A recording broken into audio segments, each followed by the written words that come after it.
Hi, my name is Sophie. I'm working with VELUX today to give you a few of my top tips when decluttering and reorganising your space. Now that we're spending a lot more time indoors, it's never been more important to make sure that you are staying healthy at home. Now that can mean a few different things, whether you are trying a new workout routine, slightly altering your diet, or even trying out a new skill. But for me, the best way that I can make sure that I'm staying healthy whilst I'm staying home is to look after my headspace.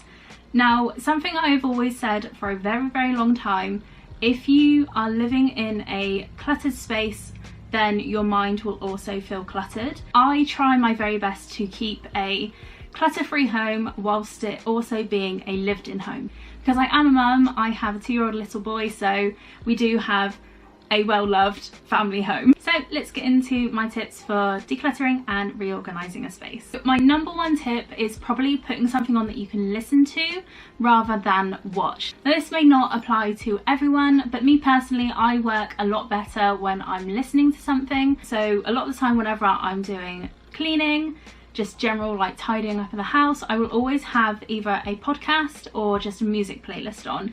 I find if I have TV on or anything like that I can end up just sitting and watching, I will just sit and watch it. My second tip would be to go room by room. Whether I am doing a general clean or decluttering, I will always just do the whole of one room rather than splitting it off into other parts of the house. That way I find I get a lot more satisfaction when I complete a declutter and tidy up of an entire room, rather than loads of itty-bitty jobs all around the house, and then sometimes it can cause a little bit more mess than if you just ended up just sticking in one room and just getting that done. So my third tip would be to tackle the room like a clock.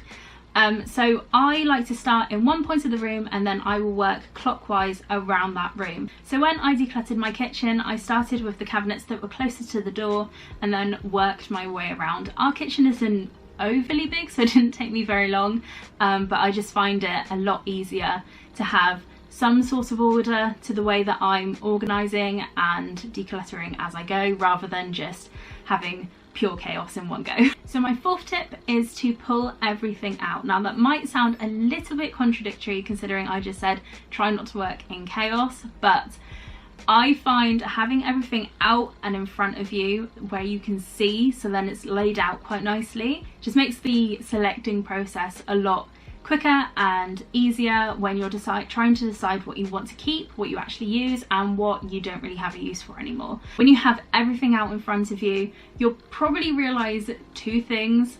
One, you haven't seen half this stuff for God knows how many years, and two, you may actually end up with multiples of things that you already have and already use, but they were just at the back of a cupboard or a drawer and you kind of just forgot that they existed, so you ended up buying a new one. I find this method very useful when I'm sorting through my deeper kitchen cabinets, because a couple of our kitchen cabinets kind of go back and then go back around, if that makes sense. So a lot of the stuff that's at the back of there is our little kitchen gadgets that I probably used once and then just forgot about them. So it's always good to, when you are doing this, to pull everything out and make sure nothing is left behind. So my fifth tip would be to have a traffic light system as you're decluttering. So for me, I have a green, amber and red sort of system, and I put them into little categories as I'm sorting through items or clothing. Green will be all the items that I use on a regular basis. Amber is the items that I use every once in a while, but when I do use it, I'm very grateful that I do still have it and I've kept it.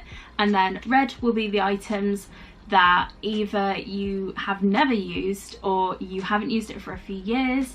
It could be a duplicate of something that you've already bought a second of, or just an unwanted gift, just anything like that. You're just a little bit unsure, just put it in the red pile. Once you've finished all your decluttering and you're happy with what you want to keep and what you want to donate or give to family and friends, it's now time to reorganize your space. Now, the way that I reorganize things might be different to how you want to reorganize it.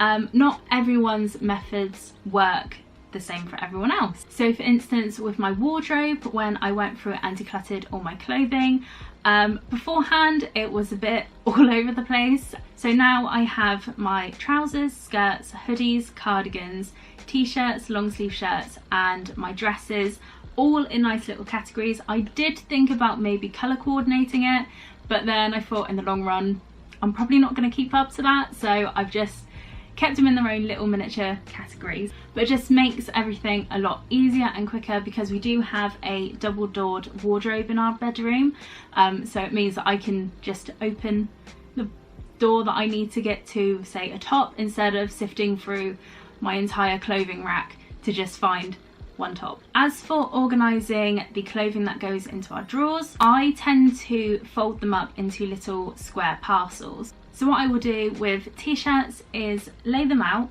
fold them in half, and then I will fold them in half again, tuck in the arms of the t-shirt, and then fold. And then when you turn it over, if it's a graphic t-shirt, then you will see the front of the shirt just plain and right there, so then you can see exactly what t-shirt it is.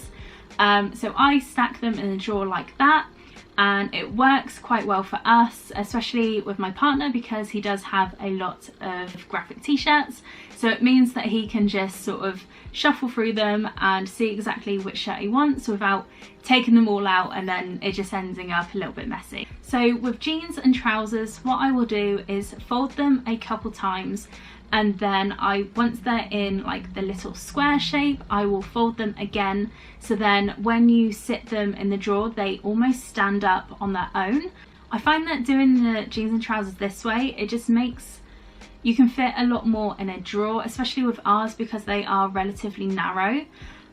So having them in the folded, bunched up little parcels, it means that we can stack quite a few in behind and utilise our space well. For regular drawers and cabinets, so that would be in your kitchen or your bathroom, I absolutely love space savers. Now you may be wondering what on earth I'm holding up and showing you, but these are ideal if you are living in a house, an apartment, anything that doesn't really have an awful lot of cupboard storage, or there's a lot of dead space in the cupboards. This is one that we use in our mug cupboard.